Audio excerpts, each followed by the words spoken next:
I want to start by explaining why I'm making this video because context matters.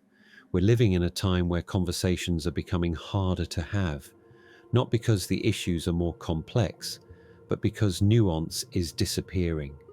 Increasingly, ideas are judged at a glance, media is condemned without being understood, and intent is replaced with assumption. I've seen creators attacked, projects shut down, and people silenced, not because they caused harm, but because someone felt uncomfortable and decided that discomfort was the same thing as danger. That shift matters. It affects art, it affects education, it affects free expression, and it affects how we understand one another. This video isn't about defending cruelty, hatred, or abuse. It's about defending the ability to examine those things honestly without pretending they don't exist. Because when we stop being able to talk about difficult ideas, when we stop being able to show them, question them, or even mock them, we don't make the world safer. We make it less aware. And a society that can't examine its darker ideas is one that leaves them unchallenged. Before going any further, there's an important distinction we need to make, and it's one that often gets lost. Criticism and suppression are not the same thing. Criticism is healthy. It's how ideas are tested. It's how art improves. It's how societies correct themselves. If someone dislikes a piece of media, disagrees with a message, or thinks something missed the mark, that's fine. That's part of the process. No idea is owed universal approval. Suppression is something else. Suppression happens when the goal isn't to respond to an idea, but to remove it. When disagreement turns into demands for silence. When discomfort becomes justification for erasure. At that point, we're no longer talking about critique, we're talking about control. And this matters because a society that can only tolerate ideas it already agrees with isn't actually engaging in dialogue. It's just enforcing conformity. Criticism asks, is this good? Is this accurate? Is this responsible? Suppression asks, does this make me uncomfortable and can I make it go away? Those are very different questions with very different consequences. If we blur that line, we don't just lose challenging art or uncomfortable stories, we lose the ability to learn from them. Before I go any further, I want to be clear about what this video is not trying to do. It's not an attack on any group. It's not a defense of abuse, hatred, or harm. And it's not an attempt to excuse bad behavior under the banner of free speech.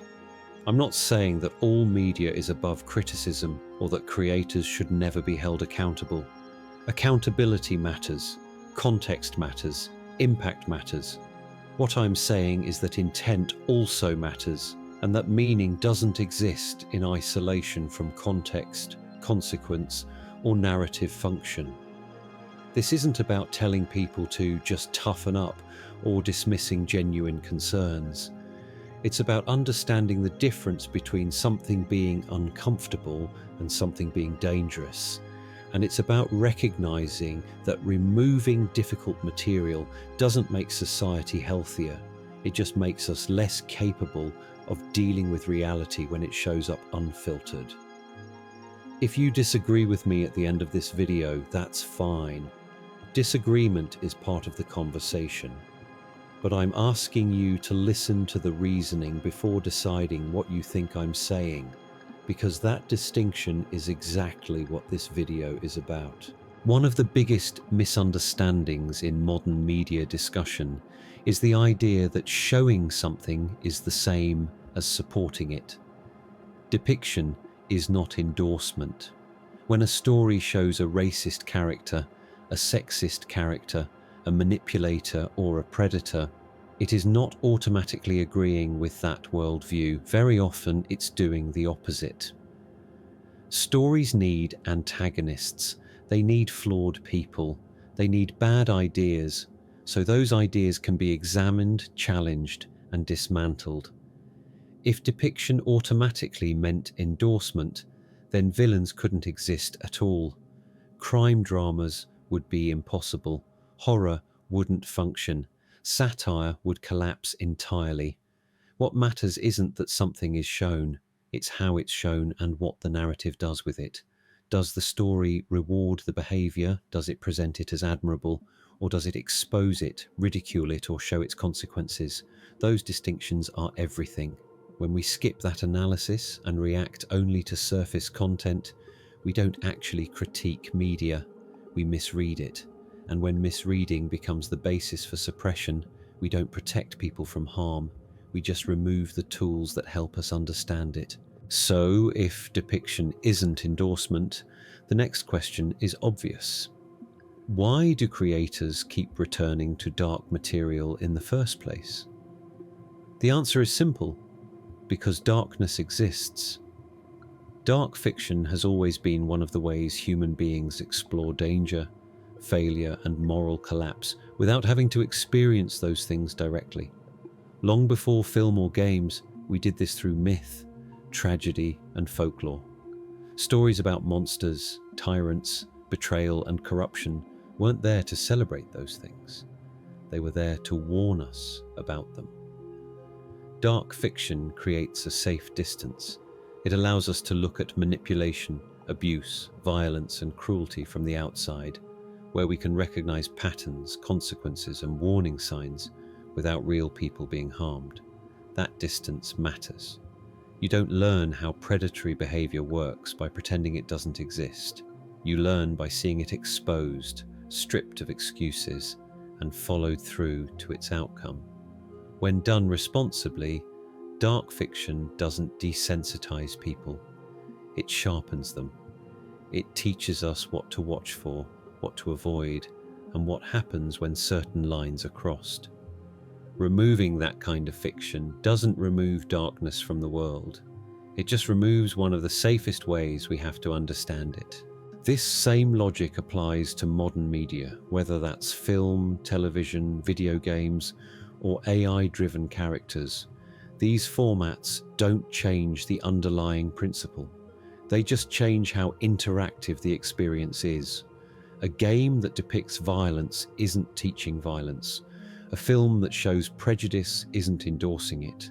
And an AI character written to be manipulative or cruel isn't a reflection of the creator's values. What matters is narrative responsibility. Does the experience provide context? Does it show consequence? Does it allow the audience or player to understand what's happening, rather than just consume it uncritically? In many cases, interactive media actually makes this clearer. When you engage with a fictional character, especially a hostile or predatory one, you're not being instructed to agree with them. You're being given a chance to see how that mindset operates, how it pressures others, and where it leads. That's not indoctrination, that's examination. And examination requires allowing uncomfortable ideas to exist long enough to be understood. If we start removing those depictions simply because they make someone uneasy, we don't create safer media, we create shallower media. Media that avoids difficult subjects doesn't prepare people for reality, it just avoids responsibility. Responsible storytelling doesn't mean sanitizing the world, it means giving audiences the tools to recognize it. A really clear example of everything I've been talking about is World of Darkness and Vampire, the Masquerade in particular. VTM isn't a game about being powerful, it's a game about what it costs to be powerful. From the very beginning, it frames itself as personal horror. Not horror in the sense of jump scares or spectacle, but horror rooted in choice, consequence, and loss. You play a monster, but the game never lets you forget what that actually means. Every advantage comes with a trade-off. Every shortcut costs you something, and every step away from humanity makes survival harder, not easier. The system itself reinforces this. Degeneration, frenzy, paths of enlightenment. These aren't cosmetic mechanics. They exist to show how fragile identity becomes when morality erodes. You're not rewarded for cruelty, you're tested by it, and that's important because it makes the experience reflective rather than indulgent. VTM doesn't ask players to celebrate darkness, it asks them to confront it and then live with the results. One of the reasons World of Darkness works as a teaching tool is because it lets players experience consequence without real-world harm.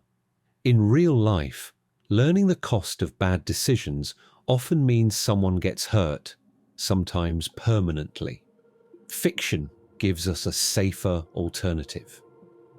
In a VTM chronicle, you can make the wrong choice, you can justify it, you can even feel clever about it in the moment. And then you see what it does. You lose allies, you attract attention, you destabilize your own position. You become predictable, isolated, or exposed. None of this is abstract. The system responds, the story responds, other characters respond. And because no one is actually harmed, players are free to reflect on what happened rather than defend themselves. That reflection is the key. You're not being told, this is wrong.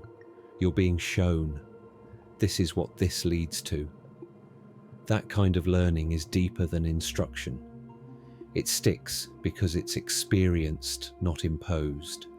It's also why claims that games like this promote harmful behavior don't hold up under scrutiny. The game doesn't reward moral collapse. It models its consequences. Something interesting happens when people spend time in stories like this, especially ones built around personal horror.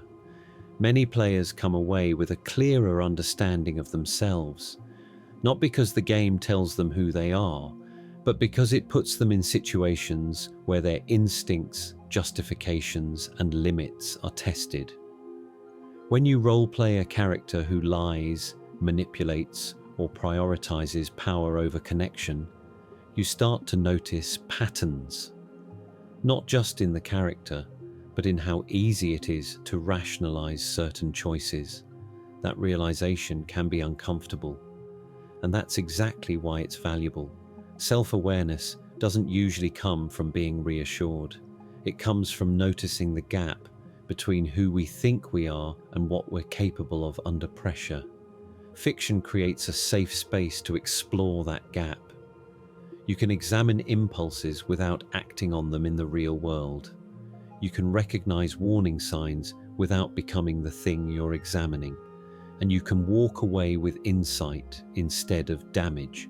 That's not corruption, that's reflection. When handled responsibly, confronting darkness in fiction doesn't make people worse. It makes them more aware of where their lines actually are. One of the reasons conversations like this become difficult is because discomfort is often treated as something that shouldn't exist. But discomfort isn't the same as harm. Discomfort is a signal.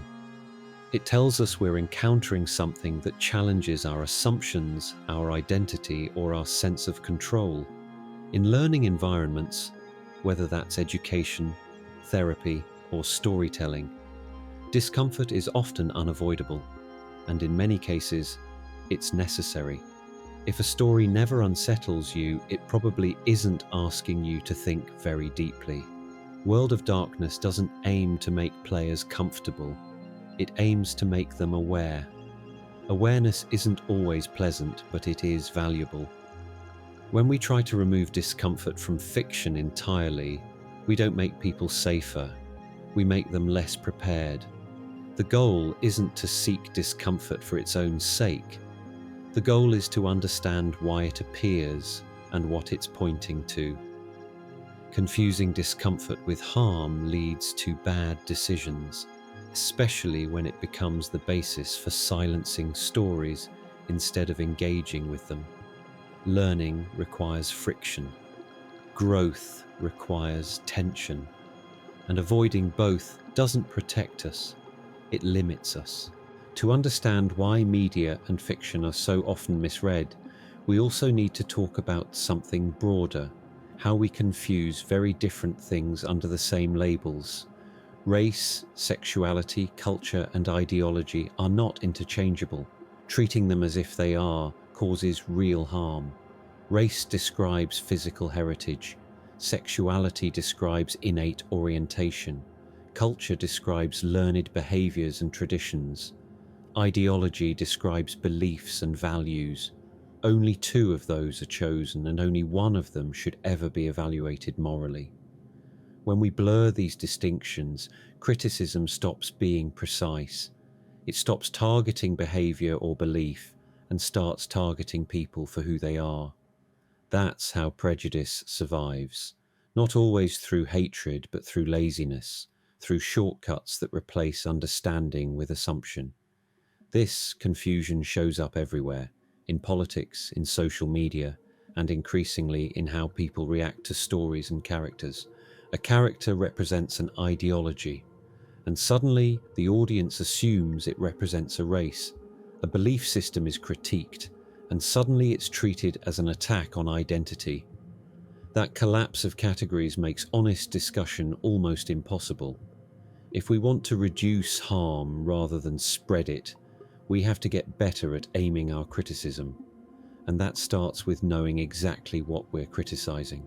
Sexual orientation is one of the clearest examples of how this confusion causes unnecessary harm. Being homosexual doesn't impose anything on anyone else. It doesn't remove anyone's rights, and it doesn't cause harm by its existence. It describes who someone is capable of forming romantic and emotional bonds with, nothing more.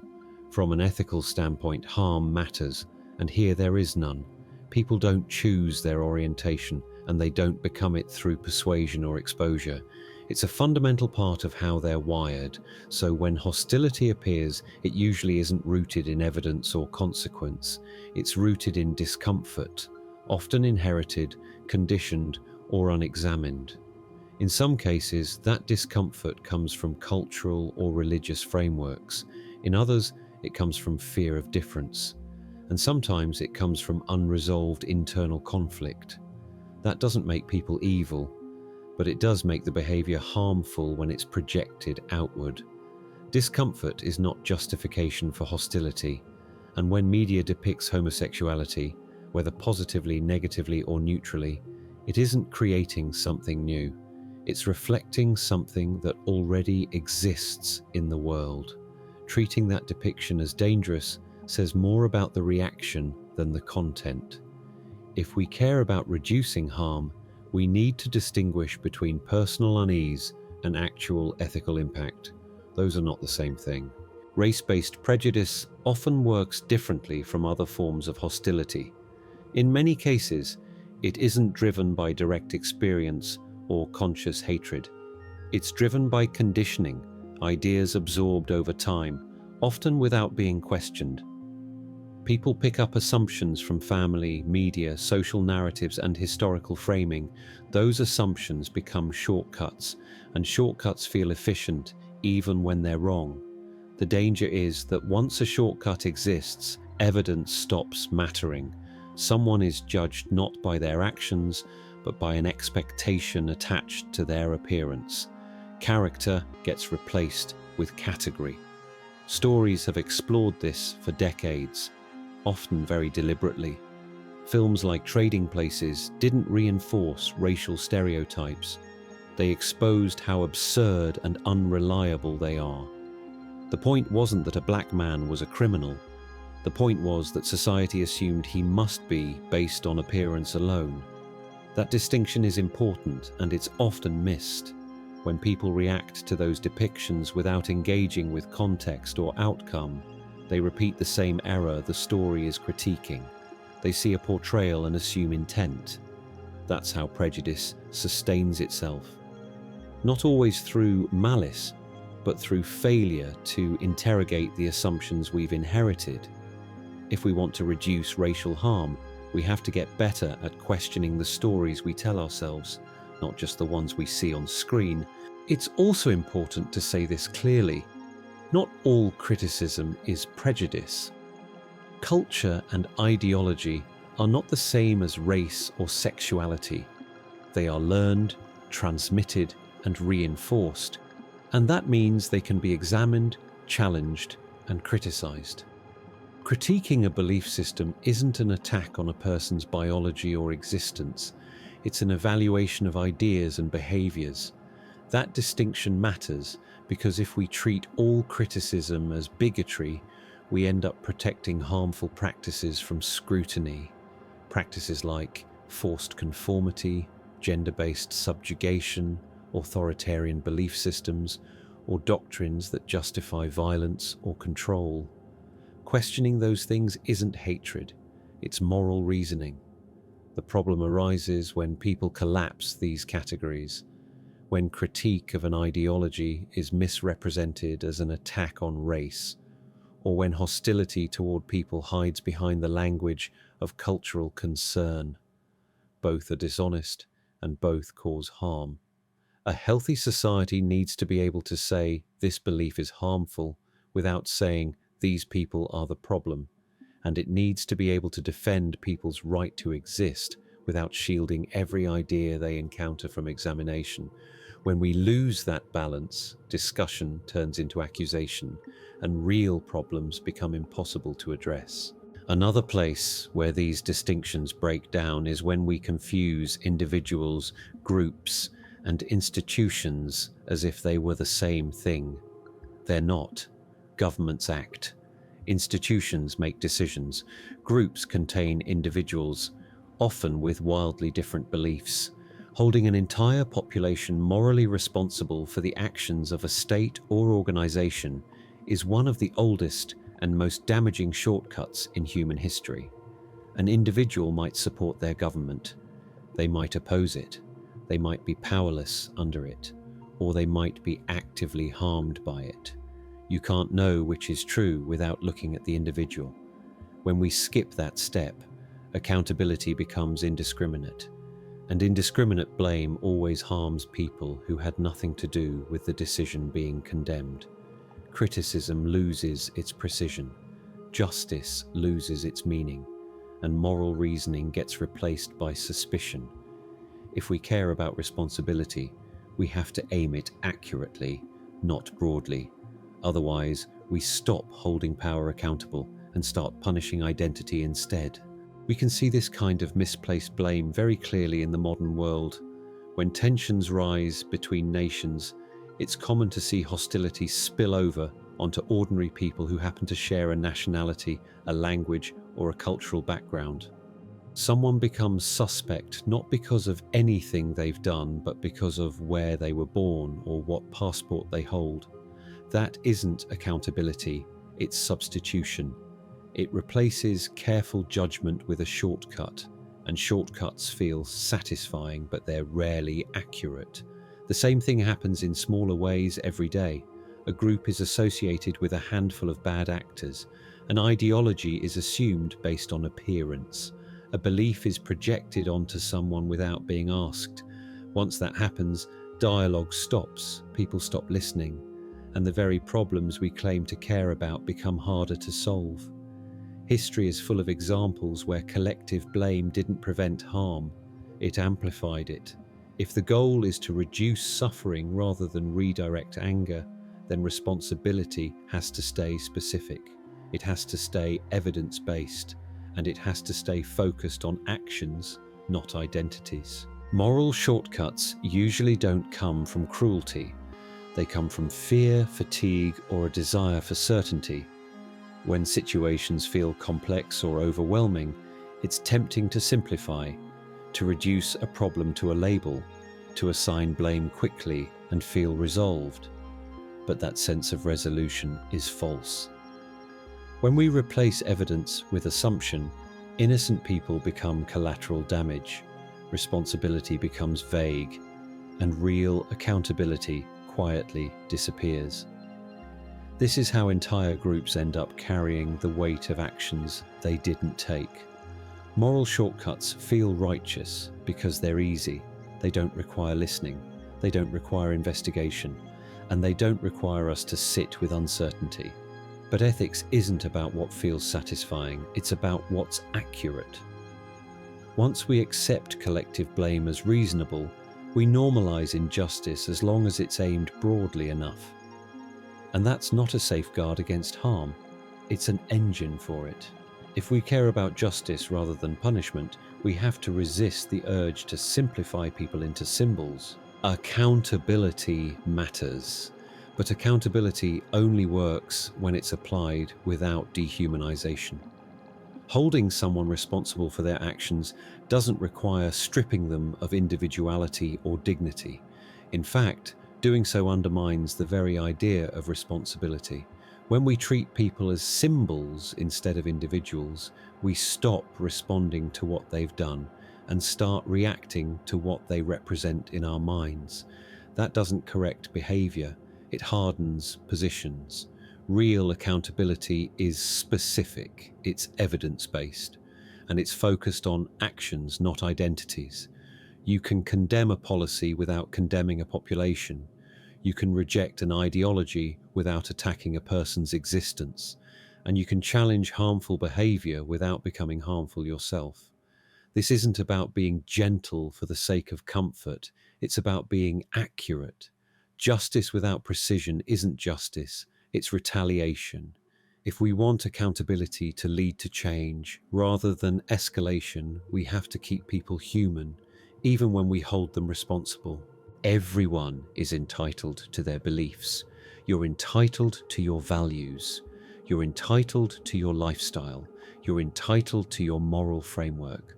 What you're not entitled to is imposing those beliefs on others by force, coercion, or intimidation.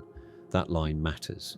There's a fundamental difference between saying, "This is how I choose to live," and saying, "This is how everyone else must live." The first is personal ethics. The second is authoritarian behavior. Belief becomes a problem only when it demands compliance instead of consent. When disagreement is treated as immorality. When persuasion gives way to pressure. When moral language is used to justify control. At that point, it stops being about values and starts being about power. And history is very clear about where that leads. A healthy society allows people to live differently, argue openly, and disagree sharply, without turning difference into a mandate for domination. Most movements start with a belief. Many start with good intentions. The problem isn't advocacy. The problem is what happens when advocacy stops trying to persuade and starts trying to control. This shift is usually gradual. It begins with moral certainty, the belief that the cause is unquestionably right. Then disagreement gets reframed as ignorance. After that, dissent becomes harm. And finally, coercion gets justified as necessary. At that point, the behavior changes. Instead of conversation, there's pressure. Instead of evidence, there's certainty. Instead of accountability, there's righteousness. People are no longer asked to agree, they're expected to comply. This pattern shows up across ideologies, cultures, and belief systems. It's not unique to any one cause, and it's dangerous precisely because it often wears the language of morality. Once a movement decides that its goals excuse its methods, it stops being about change and starts being about dominance. That's when harm begins, not because of the belief itself, but because of how it's enforced. One of the great ironies of extremism is that it usually undermines the very cause it claims to defend. When advocacy turns into coercion, it doesn't persuade people, it hardens opposition. It creates resentment instead of understanding. It pushes neutral observers away, and it hands critics the strongest possible argument. Even worse, it poisons legitimate concerns by associating them with aggression, intolerance, or intimidation. People stop engaging with the message and start reacting to the behavior. This is why extremism is so damaging, not just socially, but strategically. Causes succeed when they can be explained, questioned, and defended openly. They fail when they rely on pressure instead of reason. When people feel forced rather than convinced, they don't change their beliefs. They retreat, resist, or radicalize in response. That doesn't move society forward, it fractures it. If the goal is genuine progress rather than moral victory, then methods matter just as much as intentions. You don't build lasting change by making disagreement impossible. Equality is often talked about, but it's surprisingly easy to misunderstand. Equality doesn't mean reversing hierarchies. It doesn't mean replacing one form of dominance with another. And it doesn't mean excusing harmful behavior because it comes from the right side. Equality means consistent standards. It means judging people by their actions, not their identity, holding everyone to the same expectations, and refusing to justify harm simply because it's framed as justice. Any ideology that seeks to elevate one group by demeaning another isn't pursuing equality. It's pursuing power. And power, even when dressed in moral language, behaves the same way every time. Real equality doesn't require silencing anyone. It requires fairness, restraint, and accountability applied evenly. When we abandon that, we don't create justice, we just change who gets hurt. If we want a society that's genuinely equal, we have to be willing to criticize harmful behavior wherever it appears, without exception and without excuse. At this point, it's important to return to storytelling itself, because none of this works without villains. Stories need harmful characters, not because those characters are admirable, but because they give shape to ideas we need to understand. A racist character shows us how prejudice sounds when it's spoken out loud. A sexist character exposes insecurity and entitlement. A manipulative character reveals how control actually works. Without those figures, stories lose contrast. And without contrast, lessons disappear. If every character behaves well, believes the right things, and makes ethical choices, there's nothing to examine and nothing to learn. Harmful characters exist, so their beliefs can be tested against reality, and usually they fail, they're challenged, they're ridiculed, they're defeated, or they collapse under the weight of their own logic. That outcome is the message. Removing villains from stories doesn't make those ideas go away. It just means we stop practicing how to recognize them when they show up in real life. Stories don't teach by telling us what to think. They teach by showing us what happens. Stories don't teach lessons by lecturing. They teach by contrast. When we see a harmful belief placed next to its consequences, the belief loses its appeal. A character who mistreats others doesn't just exist in a vacuum. Their actions isolate them, their logic traps them, and their worldview eventually collapses under pressure. That contrast is what makes the lesson visible. It's not enough to say this is wrong.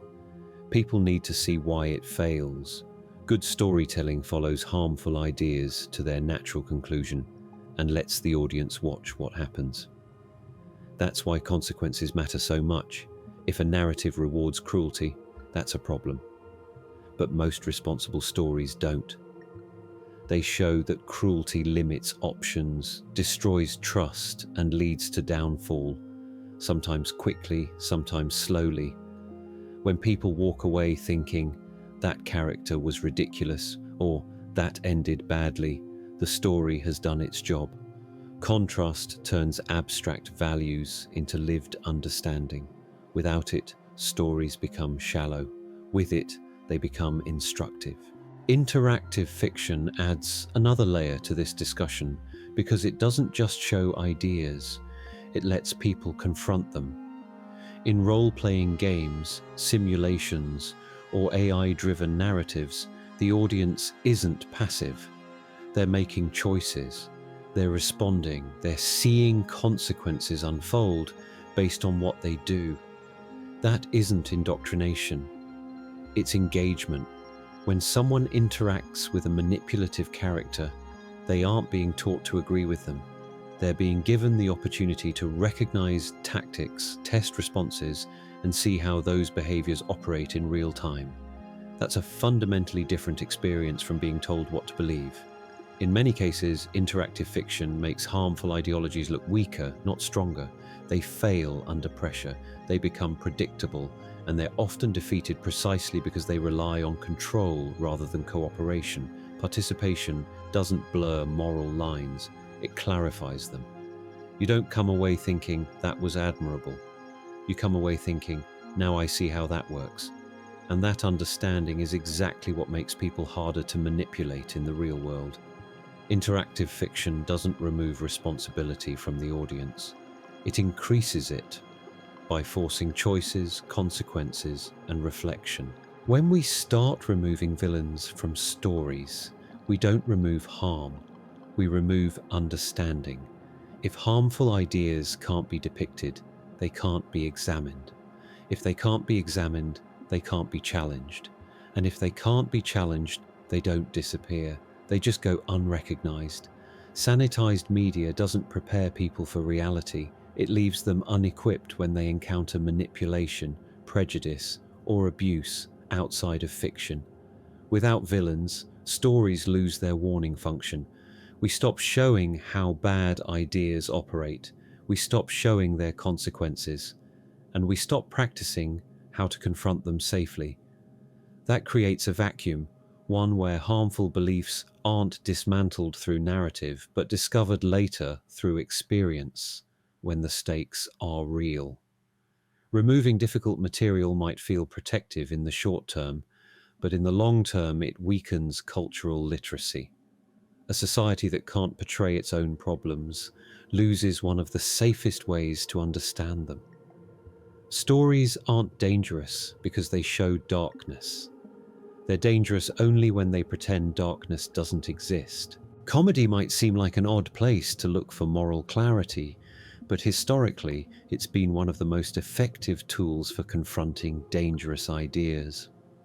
Long before modern media, satire was used to challenge authority, expose hypocrisy, and strip harmful ideologies of their mystique.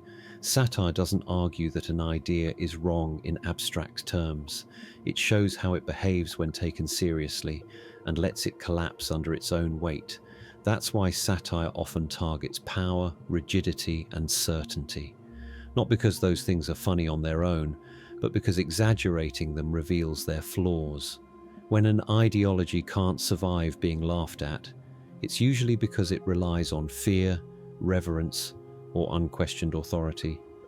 Comedy punctures that. It turns intimidation into absurdity. It turns self-importance into insecurity. And it turns rigid thinking into something visibly fragile. That's not trivialization, it's exposure.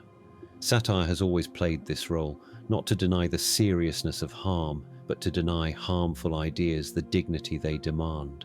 One of the most common misunderstandings about satire is the idea that showing something automatically normalizes it.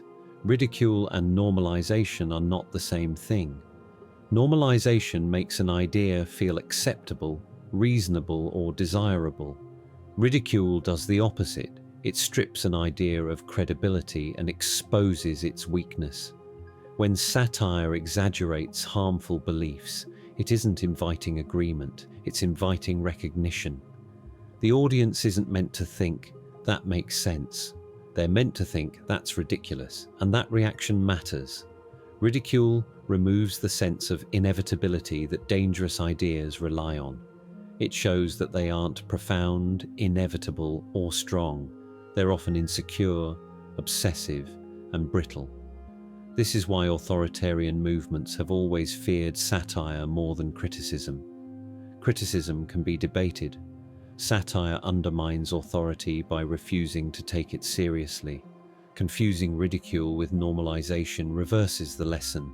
It treats exposure as endorsement and exaggeration as encouragement.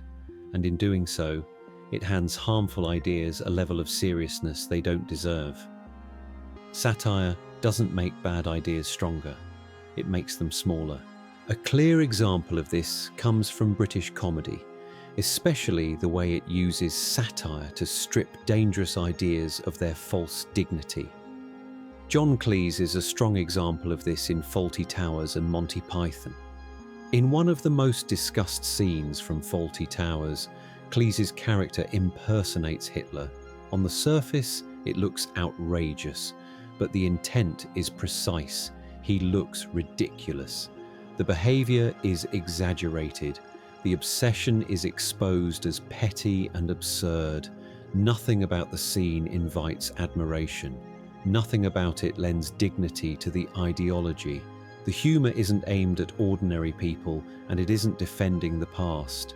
It's aimed at the authoritarian mindset, the fixation, the entitlement, the self-importance, and it dismantles it by turning it into farce. That's the power of satire. It doesn't always defeat bad ideas by arguing with them. Sometimes it defeats them by showing how unserious they are, how brittle they are once you remove fear and reverence. And this doesn't stop with Cleese. Rowan Atkinson in Blackadder uses a similar mechanism in a different direction. It takes hierarchy, arrogance, and institutional absurdity and exposes how often authority is just incompetence wearing confidence. Different target, same method. Satire removes intimidation. It removes mystique. It makes harmful ideas look small. That isn't endorsement, it's disarmament, and it requires trust in the audience's ability to understand context. When satire is misread, something important is lost. Satire relies on context, exaggeration, and audience literacy. It assumes people can tell the difference between showing an idea and supporting it. When media and education is censored, this context is lost. When that assumption breaks down, satire stops working. Instead of exposing harmful mindsets, it gets treated as if it's promoting them. Instead of deflating authority, it gets accused of legitimizing it. That reversal doesn't protect people, it protects ideas from being challenged. A society that can't laugh at dangerous beliefs starts treating them with a seriousness they don't deserve.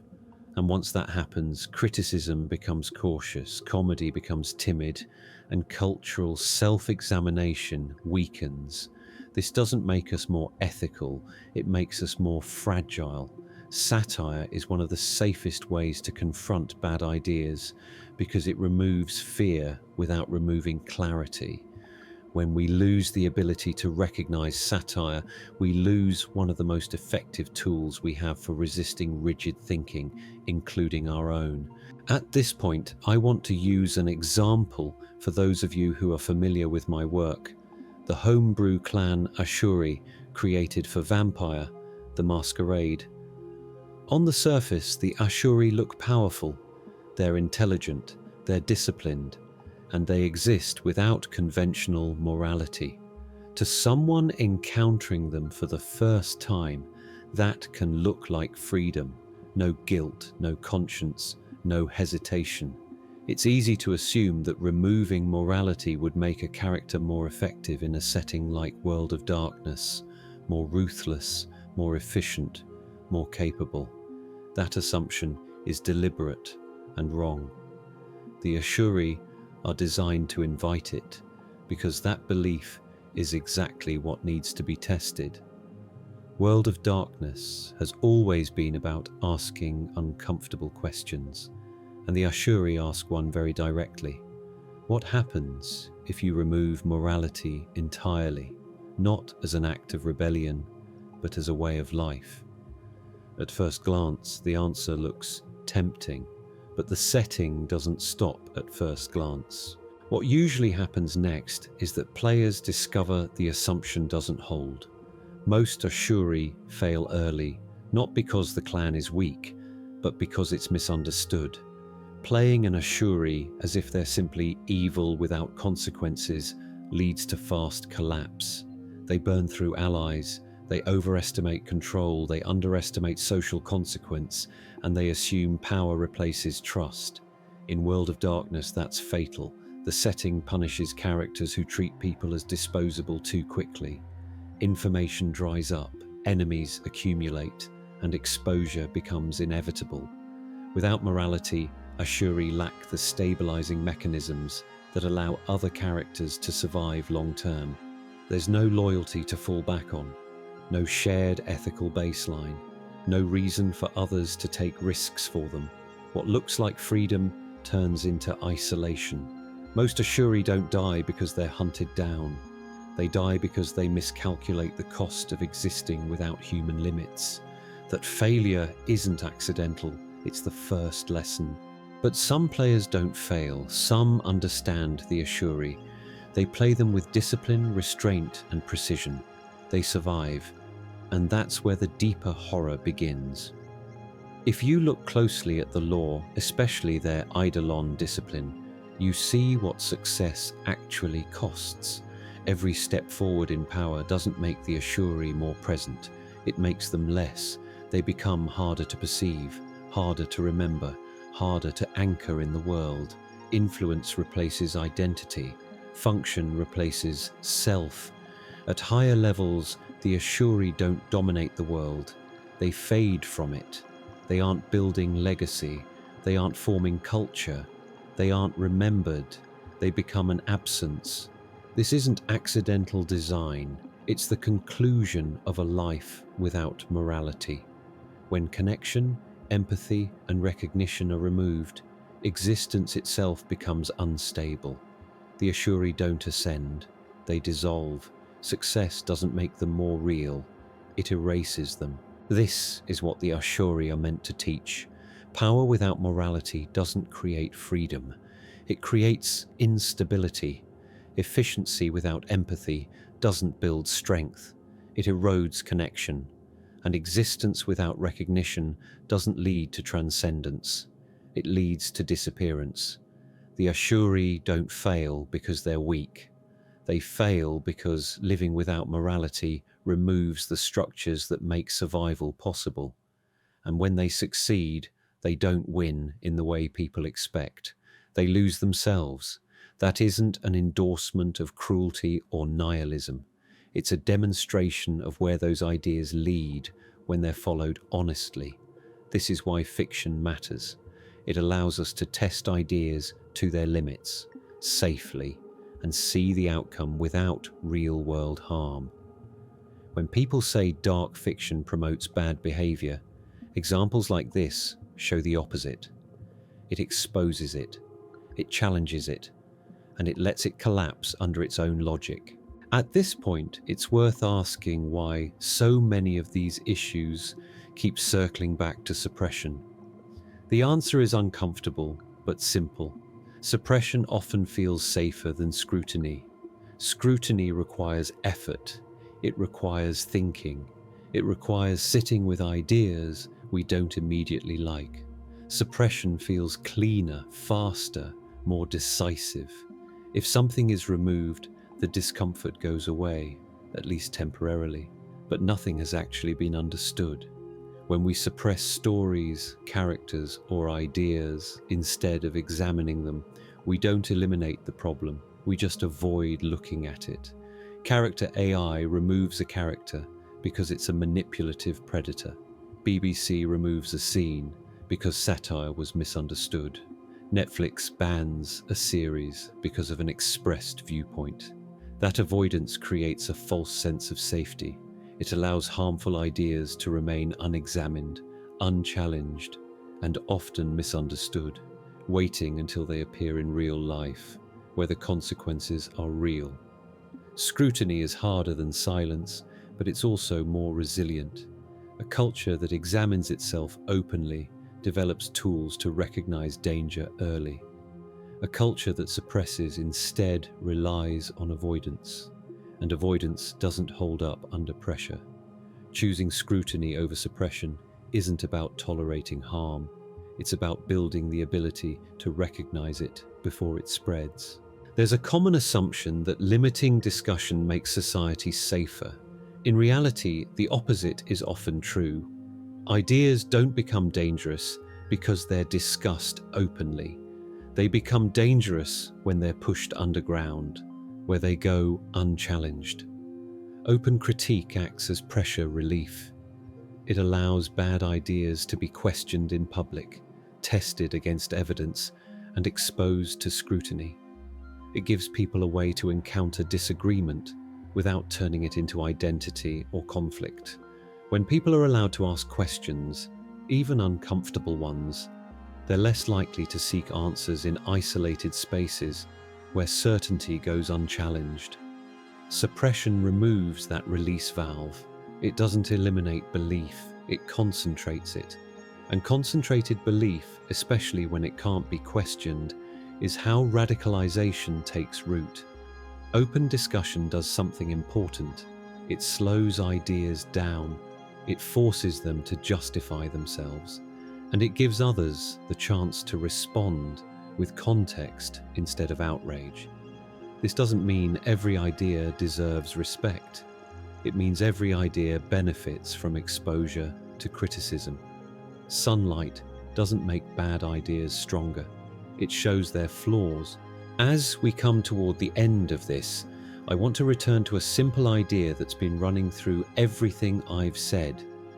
Discomfort is not harm. Feeling challenged, unsettled, or uneasy doesn't mean something is dangerous. It means something is asking more of us than passive agreement. Harm involves loss of agency, injury, or coercion. Discomfort involves thought, friction, and reflection. Confusing the two leads to bad decisions. It leads us to silent stories instead of understanding them. It leads us to avoid ideas instead of examining them. And it leads us to mistake emotional reaction for ethical judgment. None of this means people should ignore their feelings. Feelings matter. But feelings alone aren't a reliable measure of harm. If we want to grow as individuals and as a society, we have to allow space for ideas that challenge us without immediately trying to erase them. Discomfort is often the beginning of understanding, not the end of it. If there's one thing all of this comes down to, it's honesty. Education doesn't work when it avoids reality. It works when it engages with it directly. That means being honest about human behavior, honest about power, honest about temptation, failure, and consequence. Stories, games, and satire aren't dangerous because they show these things. They're valuable because they do. When we remove difficult material in the name of safety, we don't make people wiser. We make them less prepared. Honest education doesn't promise comfort. It promises understanding. It allows bad ideas to be examined instead of mythologized. It allows harmful behavior to be recognized instead of stumbled into blindly. Avoidance feels protective, but it's fragile. Understanding is harder and far more resilient. If we want people to navigate the world responsibly, we have to let them see it clearly. That clarity starts with honesty, even when it's uncomfortable. So if there's one thing I hope you take away from this, it's this. Not everything that challenges us is harmful. Not everything that's uncomfortable is dangerous. And not everything that depicts darkness is promoting it. Fiction, satire, and storytelling exist to help us examine ideas safely, including the ones we'd rather not look at. When we confuse depiction with endorsement or discomfort with harm, we don't protect ourselves. We weaken our ability to understand the world we're actually living in. A healthy culture doesn't silence difficult questions. It asks them carefully. It doesn't remove mirrors. It learns how to look into them. If we can hold on to that, clarity, restraint, and honest examination, we don't just protect free expression, we protect understanding